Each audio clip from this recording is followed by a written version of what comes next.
L'incinération ou traitement thermique consiste à faire brûler les déchets pour les éliminer. Il s'agit donc d'une combustion qui dégage de la chaleur. Aujourd'hui, l'incinération ne se conçoit plus sans récupérer la chaleur qui en résulte, de façon à l'utiliser pour chauffer des immeubles ou produire de l'électricité. C'est la valorisation énergétique qui permet d'économiser d'autres sources d'énergie. Les déchets constituent donc un véritable combustible à part entière, au même titre que le pétrole ou le charbon.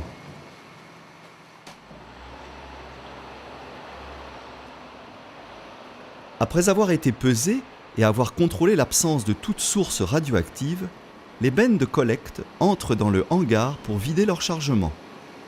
Les bennes reculent sur le quai et déversent leur contenu de déchets ménagers dans la fosse de réception.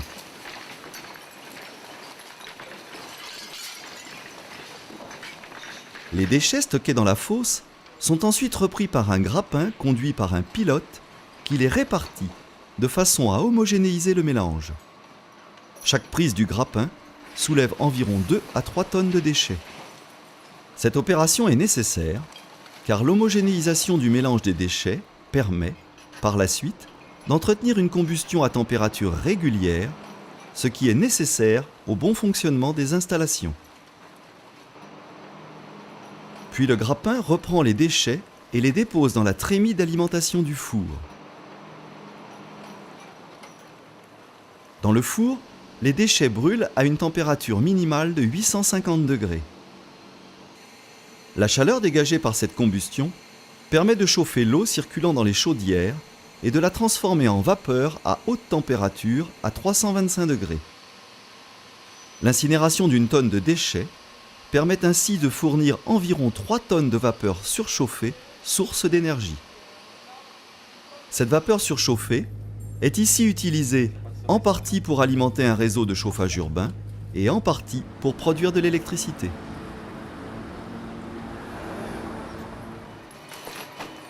Rien ne se perd, rien ne se crée, tout se transforme.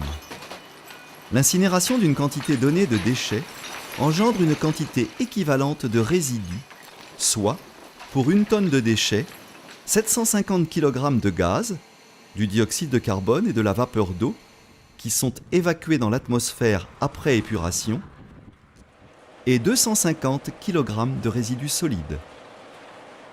Ces derniers sont constitués en moyenne de 11 kg de cendres d'épuration des fumées, 40 kg de métaux recyclables et 200 kg de mâches fer qui seront en grande partie utilisés pour des travaux routiers.